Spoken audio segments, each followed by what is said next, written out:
Украинский парламент внесен законопроект о мобилизации. В Питере нашли наркотики на миллиарды рублей, а за фейки про армию теперь будут забирать имущество. Обо всем этом расскажу подробнее в эфире Нехта. Самые важные и интересные новости. Череда нестыковок в версии россиян о самолете с военнопленными. Украинский генштаб сделал свое заявление. Вооруженные силы Украины не только контролируют воздушное пространство, но и подробно отслеживают точки запусков ракет и логистику их поставки. Договориться с Орбаном будет непросто, ведь он шантажирует весь Евросоюз. В прошлый раз у нас было трудное соглашение. Виктор Орбан отправился в туалет. Китай начинает мириться с бывшими друзьями Тайваня. Может, война отменяется? Сегодняшний день открывает новую страницу в отношениях между Китаем и Науру. Спасибо, что смотрите, спасибо за доверие. Не забывайте ставить лайки, не забывайте оставлять комментарии. Это очень важно для нас, для Ютуба и для вас. Ведь так становится нас с вами больше. Поехали. Украинский генштаб отреагировал на обвинение россиян в том, что именно силы обороны Украины сбили самолет с якобы украинскими военнопленными. Вооруженные силы Украины не только контролируют воздушное пространство, но и подробно отслеживают точки запусков ракет и логистику их поставки, особенно с применением средств воздушно-транспортной авиации. Зафиксированная интенсивность обстрелов напрямую связана с ростом количества военно-транспортных самолетов, которые в последнее время направлялись к аэродрому Белгорода. Вооруженные силы Украины будут и дальше принимать меры по уничтожению средств доставки, контроля за воздушным пространством для уничтожения террористической угрозы, в том числе на Белгородско-Харьковском направлении. Эксперты рассмотрели уже несколько нестыковок. Украинский Осинт Аналитикс, скрынька Пандоры, пишет, что самолет летел не к границе, а от нее. Утверждает, что борт под таким же номером летел через Египет, Саудовскую Аравию и Иран, пропал с радаров около Сирии, а затем появился над Белгородом. Аналитик предполагает, что Ил-76 перевозил не военнопленных, а оружие и, вероятно, боекомплект. Плюс на видео нет тел погибших, а их должно быть более 70 человек. Представители украинской разведки заявили, что обмен пленными действительно планировался на 24 января, но так и не состоялся. Но я могу констатировать, что запланированный на сегодня обмен пока не происходит. В украинский парламент внесена новая версия законопроекта о мобилизации. Кабмин якобы доработал проект закона и готов передать его депутатам. Некоторые телеграм-каналы пишут даже, что его будут рассматривать 25 января. Главные изменения, о которых пишут журналисты издания «Цензорнет», для блокировки банковских счетов и лишения водительских прав у уклонистов необходимо будет судебное решение. Военнообязанные должны носить с собой постоянно военный документ. Лица с инвалидностью получают отсрочку от военной службы и вводится электронный кабинет для военнослужащих. Всем военнообязанным необходимо обновить свои данные в ТЦК в течение 60 дней после вступления закона в силу. Ну а после 36 месяцев службы предоставляется отсрочка на 2 года. Добровольцы получают отсрочку на 2 месяца для решения личных вопросов и подготовки к мобилизации. Депутаты рассчитывали начать работу над законопроектом 6 февраля, но Министерство обороны управилось немного раньше. Будем следить за развитием событий, не забывайте подписываться на наши каналы. В Петербургском порту арестовали крупную партию наркотиков, а затем еще одну.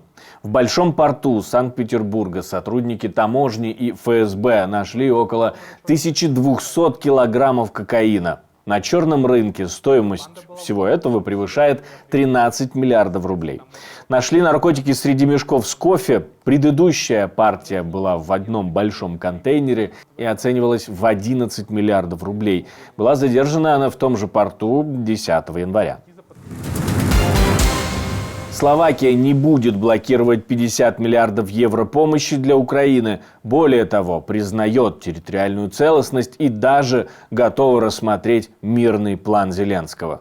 Ми говорили про звірства росіян, про бомбардування цивільного населення, про викрадення українських дітей, про ядерний шантаж, про ядерну загрозу, яку несе Росія для всього світу.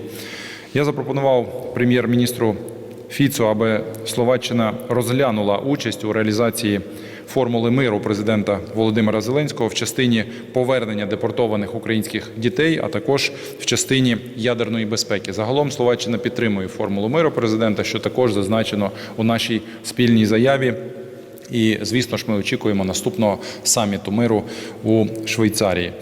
Стосовно України в НАТО, то незалежно від позиції і бажання окремих країн, Україна чітко визначила курс на членство в Альянсі. Ми безальтернативно рухаємося цим курсом.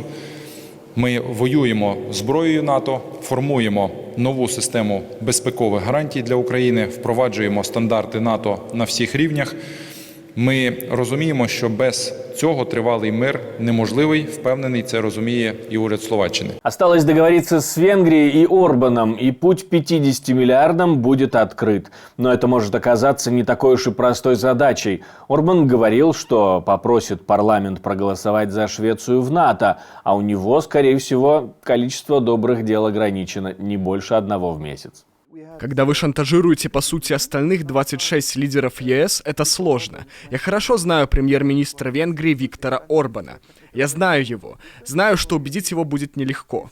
В прошлый раз у нас было трудное соглашение. Виктор Орбан отправился в туалет. Это был, по-моему, самый дорогой технический перерыв политика для Европейского Союза, если я не ошибаюсь. И что не очень хорошо, так как это то, что со стороны это воспринималось некоторыми как сделка. Знаете, вы получаете эти 10 миллиардов, а потом идете в туалет. Так что, как я уже говорил, это был самый дорогой технический перерыв для политика. По крайней мере, так это выглядит со стороны, и это нехорошо. Но они, лидеры ЕС, проявили изобретательность, потому что не знали, как достичь соглашения по этому вопросу. Напомню, на последнем саммите Европейского Союза в декабре премьер-министр Венгрии покинул зал заседаний и вышел на кофе, чтобы дать возможность остальным 26 лидерам принять решение о начале переговоров о членстве с Киевом. Государственная Дума России будет забирать имущество за фейки про российскую армию. Законопроект приняли в первом чтении, и означает он то, что у осужденных по определенным статьям, а именно распространении фейков про российскую армию и о публичных призывах к осуществлению деятельности, направленной против безопасности государства, будет применяться конфискация имущества. Это будет касаться обвиняемых, если их преступления были совершены из корыстных побуждений или по найму. Если ты, собственно говоря, публично призываешь к тому, чтобы нарушить национальную безопасность нашей страны, то помимо того, что ты должен немножко посидеть в тюрьме, ты должен лишиться своей квартиры, своего дома, своих денег и любого другого имущества, которым ты вправе пользоваться. Сидеть там, убежав из страны, конечно, легко и приятно. Но учитывая, что многие пользуются теми активами, которые у них есть, и деньгами, и недвижимостью, сдают в аренду квартиры и дома, владеют акциями, владеют долями в отдельных предприятиях, для того, чтобы там жить комфортно. Китай и Науру восстановили дипломатические отношения после того, как крошечное тихоокеанское государство, островное государство, неожиданно разорвало отношения со своим бывшим союзником Тайванем в начале этого месяца. Всего через 2 дня после избрания нового тайваньского президента -1 друг у островитян, +1 друг у Китая. Сегодняшний день открывает новую страницу в отношениях между Китаем и Науру. Мы с министром иностранных дел Айн Гемеа только что подписали совместное заявление между Китайской Народной Республикой и Республикой Науру о возобновлении дипломатических отношений. В заявлении говорится, что Науру признает, что в мире существует только один Китай. Правительство Китайской Народной Республики является единственным законным правительством, представляющим весь Китай. Тайвань является неотъемлемой частью территории Китая.